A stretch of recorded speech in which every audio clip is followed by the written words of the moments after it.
Hello student, मैं Bhupendra sir इस lecture में मेंडल्स के नियम बताएंगे कि मेंडल्स ने कितने नियम दिए और वे नियम कौन कौन से थे। तो मेंडल जो थे वो मटर के पौधे पर अपना एक्सपेरिमेंट किए थे और उन्होंने बताया कि जो नियम होते हैं अनुवांशिक के, यानी जो अनुवांशिक पदार्थ होता है उनके लक्षण होते हैं, वो एक जनरेशन से दूसरे जनरेशन में कैसे जाते हैं, उन्हीं नियम की हम चर्चा करेंगे इस वीडियो में। और ये जो वीडियो होगा ये कक्षा 10 और कक्षा 12 के स्टूडेंट के लिए बहुत ही उपयोगी है, क्योंकि ये प्रत्येक वर्ष यूपी बोर्ड में पूछा जाता है। तो इस नियम के अकॉर्डिंग हम देखेंगे कि इसमें कौन कौन से नियम हैं। तो इस वीडियो में हम मेंडल्स के केवल 2 नियम की चर्चा करेंगे और जो तीसरा नियम है वो हम नेक्स्ट वीडियो में उसकी चर्चा करेंगे। तो जो मेंडल्स थे ये अनुवांशिक थे, ये जेनेटिक्स के पिता भी इनको कहा जाता है, क्योंकि ये फादर ऑफ जेनेटिक्स यानी अनुवांशिक के जनक कहलाते हैं। तो इन्होंने ही जो नियम दिए थे वो 3 नियम थे। जो प्रथम नियम था मेंडल का वो था प्रभाविता का नियम, यानी मेंडल ने जो प्रभाविता का नियम दिया इसमें इन्होंने बताया कि जब समयुग्मजी जनक में क्रॉस कराया जाता है तो उसमें जो लक्षण प्रदर्शित होते हैं, मीन्स जो लक्षण शो करते हैं वो क्या होते हैं, प्रभावी लक्षण कहलाते हैं। और जो लक्षण शो नहीं करते हैं, मीन्स जो पौधों में विकसित नहीं होते हैं या दिखाई नहीं देते हैं, उन्हें अप्रभावी या रिसेसिव कैरेक्टर्स कहते हैं। तो जो लक्षण दिखाई दिए वो जो उनकी प्रेजेंटेशन हुई उसी के आधार पर इन्होंने उसको बताया कि ये प्रभावी लक्षण है और उसी प्रभावी लक्षण के कारण ही उसे प्रभाविता का नियम बता दिया। फिर जो क्या हुआ कि जो लक्षण नहीं दिखाई दिए उनको बताया कि ये रिसेसिव कैरेक्टर्स हैं, अर्थात ये पौधों में शो नहीं करते हैं। तो उन्हें क्या बताया गया कि ये अप्रभावी लक्षण हैं। ये प्रथम नियम था। फिर इसके बाद उन्होंने क्या बताया, युग्मक की शुद्धता का नियम। जो मेंडल्स थे वो दूसरा नियम बताया कि युग्मक की शुद्धता का नियम, मीन्स इसमें जो गैमेट्स होते हैं ये कैसे प्योर रहते हैं। इन्होंने बताया कि काफ़ी समय से ये जो गैमेट्स होते हैं एक साथ रहने से भी ये क्या होते हैं, आपस में मिलते नहीं है, अर्थात ये अपने शुद्ध अवस्था में ही बने रहते हैं। इन्होंने बताया कि जब प्रभाविता का नियम दिया था तो F1 पीढ़ी में जो सारे पौधे बने थे वो संकर थे, अर्थात हाइब्रिड थे। तो इन्होंने जो दूसरा नियम बताया युग्मक की शुद्धता का नियम, तो इसमें जब F1 पीढ़ी के जनरेशन हुए थे उसमें इन्होंने बताया कि सेल्फ पॉलिनेशन कराने पर यानी स्वपरागण कराने पर फिर जो संतति बनती है उनमें क्या होता है, एक निश्चित अनुपात में उनका पृथक्करण हो जाता है। यानी वो क्या हो जाते हैं, उन जो युग्मक होते हैं वो अपने अलग अलग अनुपात में सेपरेट हो जाते हैं, मीन्स अलग हो जाते हैं। और वही जो लक्षण इनके अलग अलग प्रदर्शित होते हैं उसी के आधार पर इन्होंने बता दिया कि ये क्या होते हैं, युग्मक अपनी शुद्ध अवस्था में बने रहते हैं और ये एक निश्चित अनुपात में बट जाते हैं और इसी के कारण इसको युग्मक की शुद्धता का नियम भी कहते हैं। तो हम ये 2 नियम इसमें विस्तार से देखते हैं क्या कि मेंडल्स ने कैसे कैसे बताया, और उसको हम चित्र के माध्यम से भी देखेंगे कि क्या क्या इन्होंने बताया था।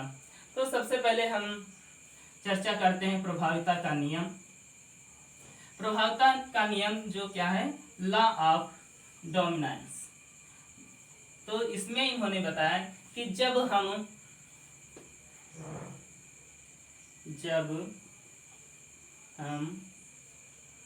समयुग्मजी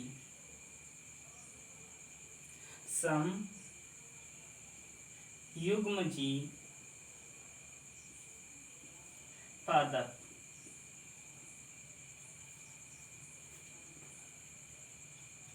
शुद्ध लंबा, शुद्ध लंबा एवं शुद्ध शुद्ध लंबा एवं शुद्ध बौना बौना पौधों के मध्य,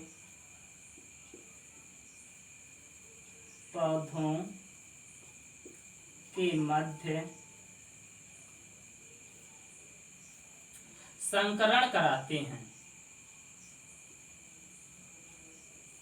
संकरण कराते हैं तो जो लक्षण प्रदर्शित होते हैं,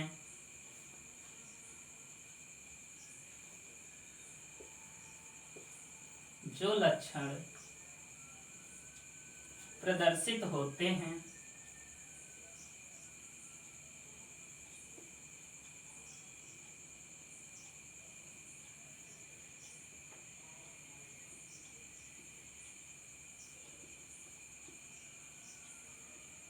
उसे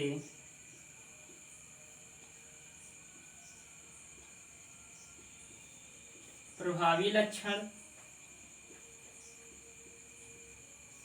तथा जो लक्षण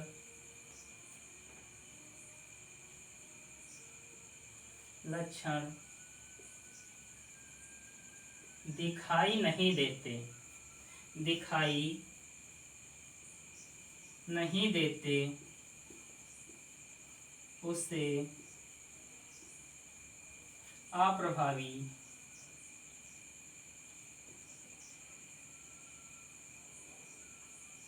अप्रभावी लक्षण कहते हैं।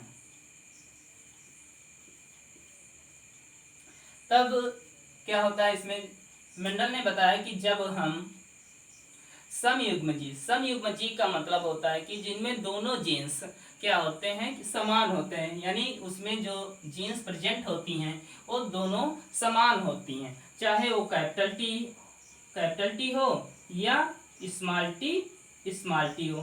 तो इसमें देखिए समयुग्मजी का मतलब है कि इनमें जो जीन प्रेजेंट हैं वो दोनों क्या जीन एक जैसी है, इसीलिए इसको क्या बताया गया कि ये समयुग्मजी पादप हैं। और इसमें क्या है, दोनों जीन्स इसमें भी क्या है, समान है। तो इसमें जीन्स तो समान है, लेकिन इनमें जो क्या होता है, ये क्या था, शुद्ध लंबा था और ये शुद्ध बौना पादप है। इसीलिए इनके जब मध्य क्रॉस कराया गया तो इनके थ्रू जो भी कैरेक्टर्स इसमें शो होंगे उन्हें हम प्रभावी लक्षण कहलाएंगे, और जो लक्षण इसमें से दिखाई नहीं देंगे उसे हम अप्रभावी लक्षण कहते हैं। तो इसी के नियम के अकॉर्डिंग जो प्रभावी लक्षण दिखाई दिए, मीन्स जो लक्षण शो हुए F1 पीढ़ी में, इसी के आधार पर मेंडल ने इनको प्रभाविता का नियम बता दिया। तब आइए हम इसको उदाहरण के माध्यम से देखते हैं कि इन्होंने क्या बताया और कैसे कैसे इसमें पादप शो होते हैं। तो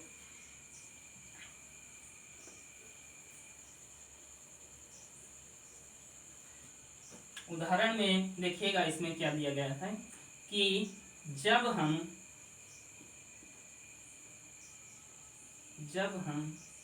एक संकर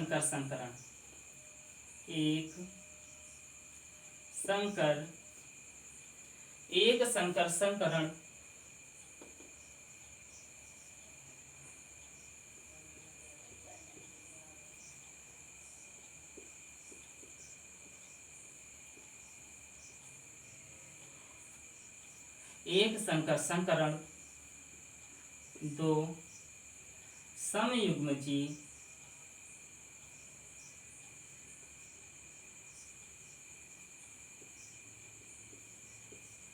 पादप के मध्य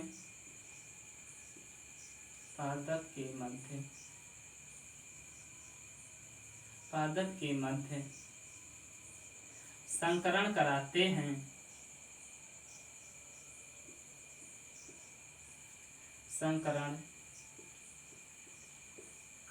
हैं, तो सभी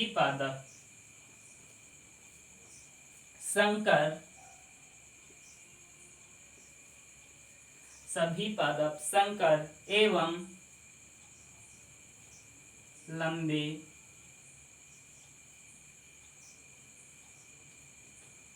उत्पन्न होते हैं।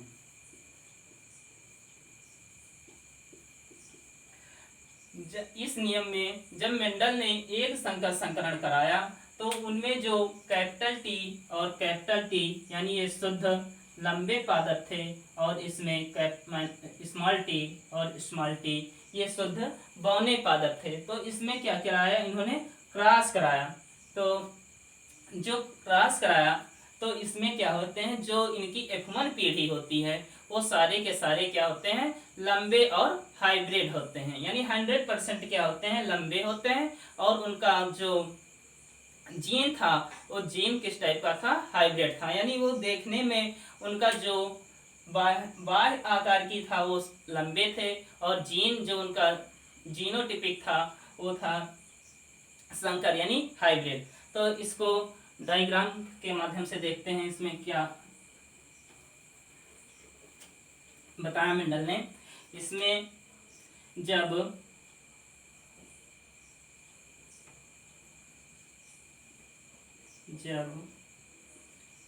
कैपिटल टी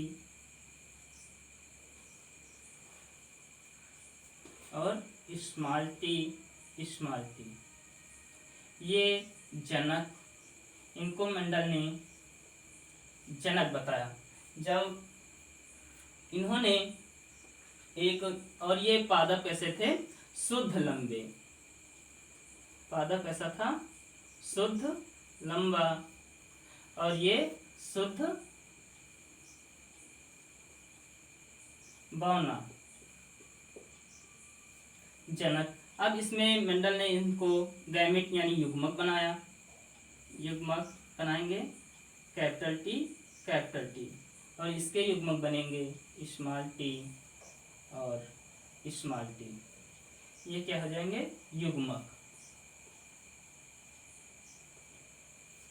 युग्मक कहलाए। अब इन्होंने जब इनके मध्य क्रॉस कराया तो जब क्रॉस कराया तो इनमें देखिए F1 पीढ़ी में जो पादप हमको प्राप्त होंगे वो सारे के सारे क्या होंगे, हाइब्रिड होंगे। मीन्स इनमें जो पादप उत्पन्न होंगे F1 जनरेशन में वो संकर होंगे। यानी वो देखने में लंबे रहेंगे लेकिन वो प्योर यानी शुद्ध नहीं रहेंगे। तो मेंडल ने क्या बताया कि कैपिटल टी और इधर से स्मॉल टी, तो एक पादप ये बना। फिर दूसरा इन्होंने फिर क्या बनाया, इन्होंने कैपिटल टी और स्मॉल टी। ठीक, अब फिर देखिए इन्होंने दूसरे से कैपिटल टी और small T, capital T small T,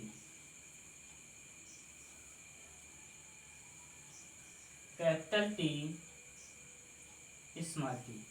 अब देखिए यहाँ पर जो थे तो यहाँ पर दोनों जीन क्या थी, समान थी। यानी कैपिटल टी और स्मॉल टी। लेकिन जब F1 जनरेशन में, F1 जनरेशन यानी F1 पीढ़ी में जो पादप हुए ये कैसे थे, संकर और हाइब्रिड। ये सारे के सारे पादप क्या हुए,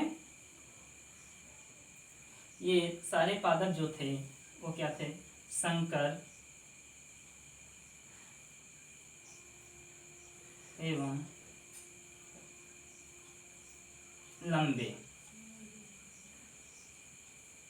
ठीक, तो इसमें जो थे तो सारे के सारे 100% लंबे पादप एवं संकर पादप उत्पन्न हुए। ठीक, तो मेंडल ने जो प्रथम नियम बताया, तो अब देखिए इसमें क्या हुआ, जो हमने बताया था फर्स्ट में कि जो लक्षण प्रदर्शित होते हैं उन्हें प्रभावी लक्षण, और जो लक्षण प्रदर्शित नहीं होते हैं उन्हें अप्रभावी लक्षण कहते हैं। तो देखिए इसमें कौन से कैरेक्टर शो किया, इसमें सिर्फ जो कैरेक्टर्स आया सिर्फ लंबापन आया, बौनेपन का इसमें कोई भी जीन प्रदर्शित नहीं हुआ। ऐड है बट इसमें क्या होता है कि वो इसमें शो नहीं करता है। जब शो नहीं करता है तो इसको क्या कह दिया गया, प्रभाविता का नियम। इस नियम को ही मेंडल ने अपना प्रथम नियम बताया। ठीक है, अब देखते हैं कि दूसरा नियम क्या था, युग्मक की शुद्धता का नियम क्या होता है। मेंडल के प्रयोग के अकॉर्डिंग उसमें क्या क्या होता है उसको बता रहे हैं अभी।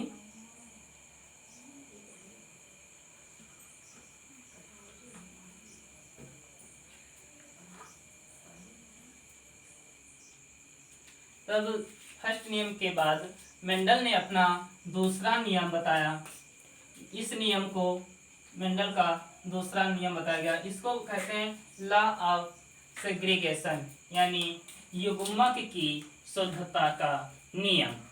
युग्मक की शुद्धता का नियम, इसमें मेंडल ने बताया कि जब F1 पीढ़ी में, जो हमने अभी बताया था उसमें, जो F1 पीढ़ी में जो पादप उत्पन्न हुए थे वो थे कैपिटल टी स्मॉल टी, यानी ये जो पादप उत्पन्न हुए थे ये थे संकर पादप।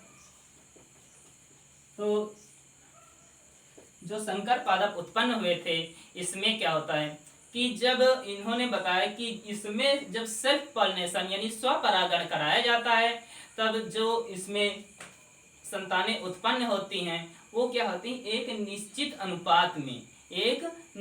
अनुपात में क्या हो जाती हैं, पृथककरण हो जाती है, मीन्स पृथक हो जाती हैं। जिसको क्या बताया गया कि ये जब पृथक हो जाती हैं तो इनमें जो गैमेट्स यानी युग्मक होते हैं वो क्या हो जाते हैं, अपनी शुद्ध अवस्था में बने रहते हैं, अर्थात ये काफी समय से साथ साथ रहने पर भी अपरिवर्तित रहते हैं, अर्थात ये शुद्ध अवस्था में बने रहते हैं। तो इसमें हम देखते हैं कि क्या बताया था मेंडल ने। तो इस नियम के अनुसार युग्मक की शुद्धता का नियम जो बताया था, इन्होंने क्या बताया कि जब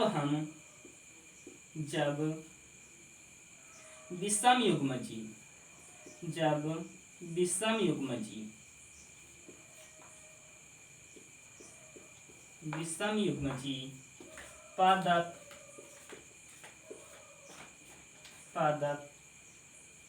कैपिटल टी तथा कैपिटल टी स्मॉल टी के मध्य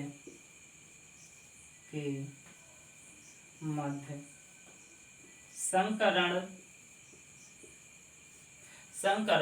कराते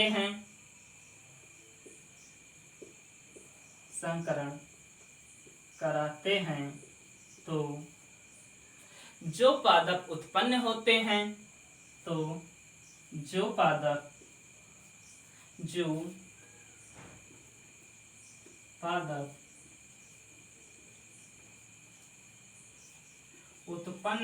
हैं, वे एक निश्चित अनुपात में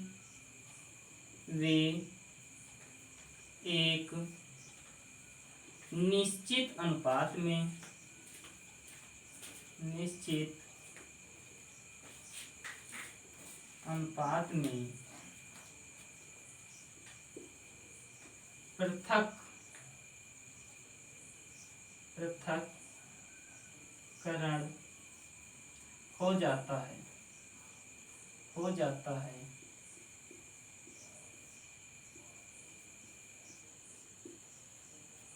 अर्थात ये काफी समय से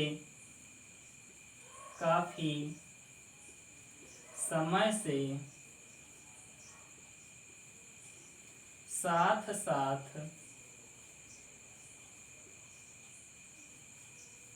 रहने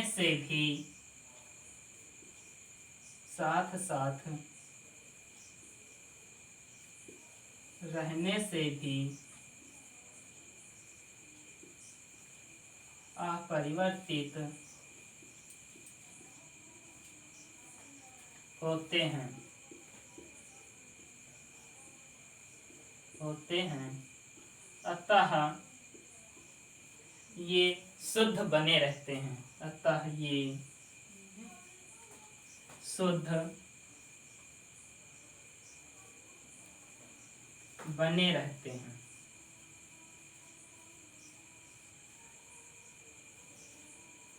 मेंडल ने बताया कि जब हम विषम युग्मजी का मतलब क्या है कि हमने अभी बताया था कि जो कैपिटल टी हो और स्मॉल टी, ये हो जाता है आपका समयुग्मजी, और ये क्या हो जाएगा आपका विषम युग्मजी। युग्म का मतलब होता है कि इसमें जो गैमेट्स होते हैं वो डिफरेंट मीन्स अलग अलग होते हैं, इसीलिए क्या होते हैं डिफरेंट मीन्स अलग अलग प्रकार के युग्मक के मध्य जो हम संकरण कराते हैं तो उसमें क्या होता है कि ये एक निश्चित अनुपात में इनका पृथक्करण हो जाता है, अर्थात ये पृथक्करण का मतलब होता है कि अलग हो जाते हैं। तो अलग होने की जो होती है, तो जब अलग होते हैं निश्चित अनुपात में, जब अलग होते हैं तो वो अपने अपने में शुद्ध फॉर्म यानी शुद्ध रूप में इनका अलगाव हो जाता है। और जो वो शुद्ध होते हैं तब मेंडल ने बता दिया कि जो अलग होते हैं पहले मिक्स थे, जब इनका पृथक्करण हो जाता है तो अपनी शुद्ध अवस्था में एक निश्चित अनुपात में होता है। उससे शुद्ध होने के कारण इन्होंने अपना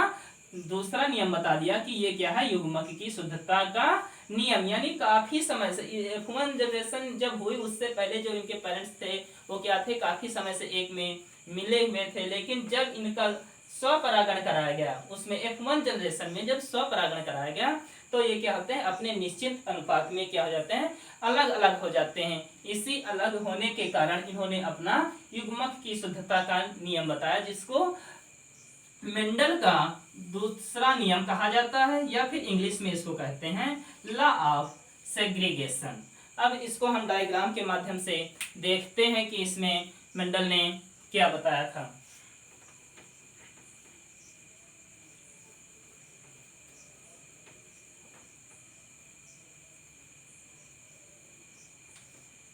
तब इन्होंने जब F1 जब फर्स्ट लिया था capital T capital T capital T capital T, तो उसमें से जो ये क्या थे जनक थे और ये गैमेट्स बने। उसके बाद जब इनमें क्रॉस कराया गया था तो जो हमको जनरेशन मिली थी वो कैसे मिली थी, कैपिटल टी स्मॉल टी। ये हमको F1 पीढ़ी में पादप प्राप्त हुए थे। F1 पीढ़ी में जब F1 पीढ़ी में हमको प्राप्त हुए थे तो इन्हीं के मध्य में जो पादप प्राप्त हुए थे इन्हीं के मध्य में इन्होंने क्या करा दिया, स्वपरागण। क्या कराया, स्वपरागण। जब स्वपरागण कराया तो इनके जो गैमेट्स होंगे वो क्या बनेंगे, कैपिटल टी स्मॉल टी और कैपिटल टी स्मॉल टी। क्योंकि अभी हमने बताया कि थे ये विषम युग्मजी के मध्य इन्होंने संकरण कराया था। जब इन्होंने संकरण कराया तो इसके जो गैमेट्स होंगे वो गैमेट्स हो जाएंगे capital T small T. Gametes क्या होंगे, कैपिटल टी स्मॉल टी, और फिर क्या हो जाएंगे कैपिटल टी स्मॉल टी। ये क्या हो जाएंगे, इनको जनक कहेंगे, जनक, और ये क्या हो जाएंगे युग्मक। अब जब हम इसमें जो क्रॉस कराया गया तो इसमें क्या प्राप्त होगा, कैपिटल टी कैपिटल टी।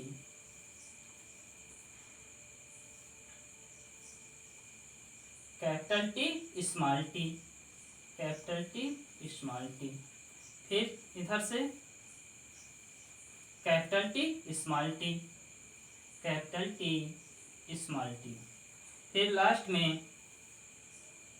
क्या मिला, स्मॉल टी और small T, small T small T. अब देखिए जब मेंडल ने इनका डायग्राम के माध्यम से बताया तो इन्होंने जब F1 ये तो हमारा फर्स्ट नियम के अकॉर्डिंग प्रभावता के नियम से आता है, उसी से हमारा ये क्या होता है मेंडल का दूसरा नियम भी इसी नियम से प्रतिपादित होता है। तो इन्होंने जब F1 जनरेशन हुई थी उसमें स्वपरागण कराया, स्वपरागण के बाद इसमें जब गैमेट्स बनी, युग्मक बनी, तो जो F2 पीढ़ी में इसको क्या बताया गया, F2 पीढ़ी, F2 पीढ़ी जो बताई गई, तो इनमें क्या बताया गया कि युग्मक का क्या हो जाता है, पृथक्करण हो जाता है। मीन्स इसमें क्या हो जाता है, जो युग्मक यानी इसमें जो गैमेट्स थे उनका क्या हो जाता है, पृथक्करण, मीन्स अलग अलग हो जाते हैं। तो कैसे हुए, देखिए यहाँ पर क्या है, कैपिटल टी और कैपिटल टी। तो ये जो कैपिटल टी होता है ये क्या हो जाएगा, शुद्ध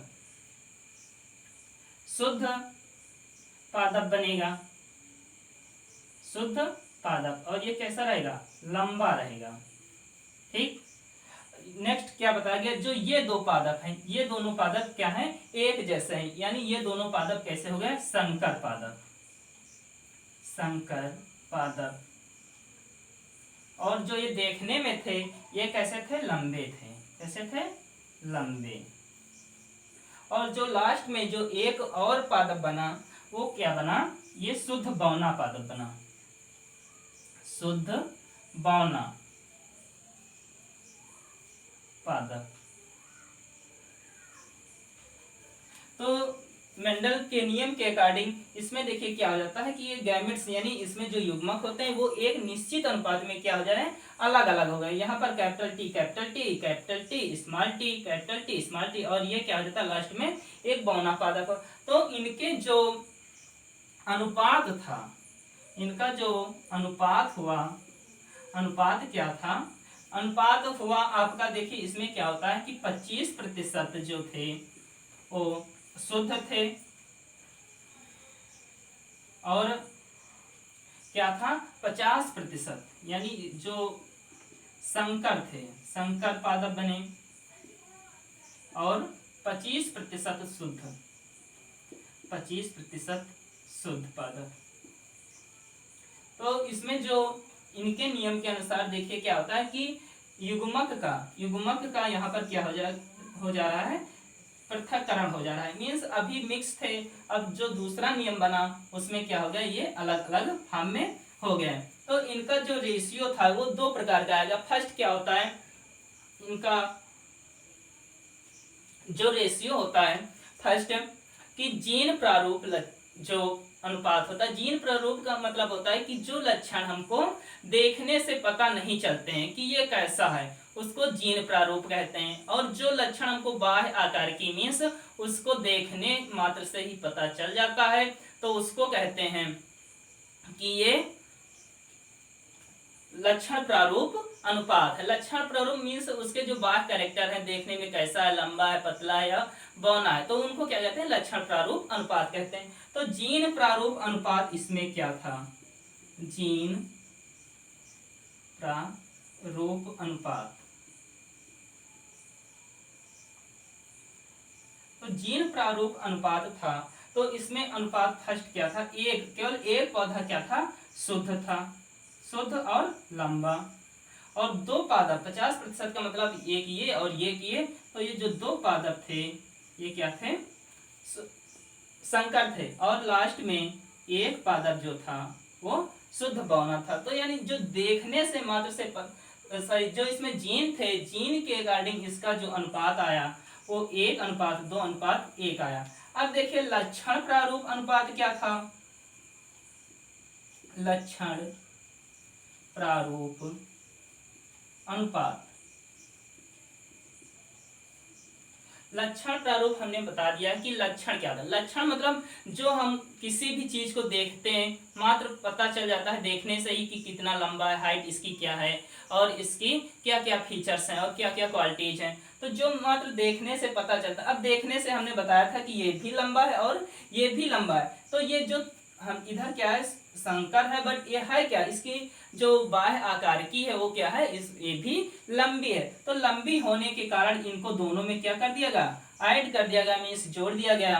तब इनका अनुपात कितना हो गया, 3 हो गया। अब ये तो क्या है, ये तो सेपरेट पहले से थे, तो ये क्या हो जाएगा, इनका अनुपात वैसे के वैसे रह गया। अतः ये जो थे लक्षण प्रारूप अनुपात था वो क्या था, 3:1, और जीन प्रारूप लक्षण क्या था, 1:2:1।